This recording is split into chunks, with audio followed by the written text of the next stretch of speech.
Hello, from my van on the road during my sabbatical. I am the Reverend Bryan Franzen. I am the pastor at Westminster Presbyterian Church, and I was your teaching elder delegate to the 226th General Assembly in Salt Lake City.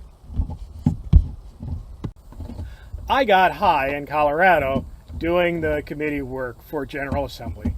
No, not high this way, but high up in the mountains. I was about 9,000 feet at Sylvan Lake while I did the committee work online, which was great to be able to be in a space where I could concentrate and also be refreshed and renewed while doing this intense work.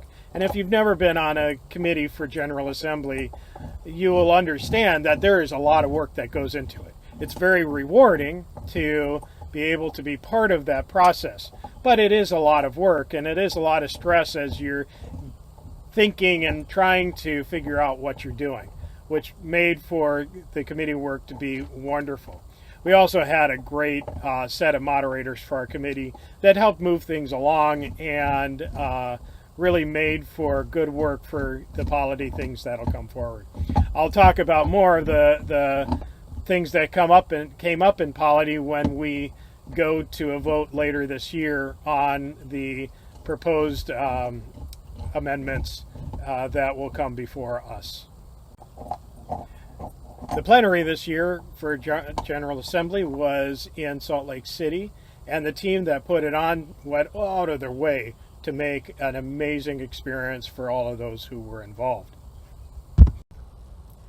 In our General Assembly, we elected new leadership. As always, we elected 2 moderators, and that's going to be a little different going forward since our moderators for this General Assembly will also serve as moderators for the entire General Assembly of the next one, with the next moderators being elected at the end of the General Assembly. This was something that was voted in and something that I think is actually a really good thing. Having been a delegate to 2 prior General Assemblies, it always was an odd thing to vote people in to the General Assembly because you always got the sense that the person who planned this, which was the previous moderator, kind of had somebody else playing out their party. And so they were working within the confines of what the previous moderators had done. And so this time, these 2 will be able to plan the General Assembly ahead of time for them to be able to run with the next moderators being elected at the end, which I think is going to be a great change and a healthy change for our denomination and maybe make things move a lot smoother, especially at the beginning of the General Assembly. But most interesting and cool, we have a new stated clerk for the General Assembly. She is an amazing person and a historic person in this role, as this is our first female stated clerk as well as our first Asian stated clerk. And I was able to have a few conversations with her, and she really seems to be an amazing person and somebody I hope that our presbytery chooses to bring and have speak to us as a presbytery and give us the insights into the future of the church. She will also be leading us through some great changes as the mission agency and General Assembly agencies merge and combine, and we see, as we know, a lot of other changes happening in our denomination. And I think she really is the right level-headed person to carry us through. She was also unopposed, and that says a lot for the confidence people have in her and the confidence we should have as a presbytery. The General Assembly is much more than just the work that we do. It really is a coming together of the church. And so being Presbyterians, it isn't really a national Presbyterian function unless we have good old Scottish bagpipers coming in. And this group was really a fun, amazing group of bagpipers that started one of our days. This is our delegation to the General Assembly this year, and we had a great time and got along really wonderfully as a group, doing the work that had been laid out before us and really making a difference in General Assembly this year.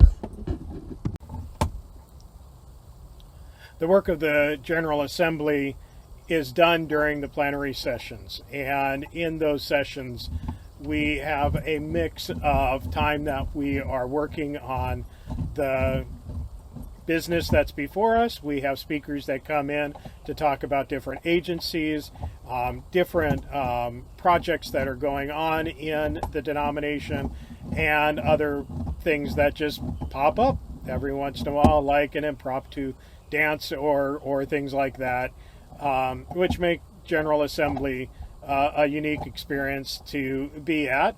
But, we also have the chance to get up and speak and participate in the legislation of our denomination.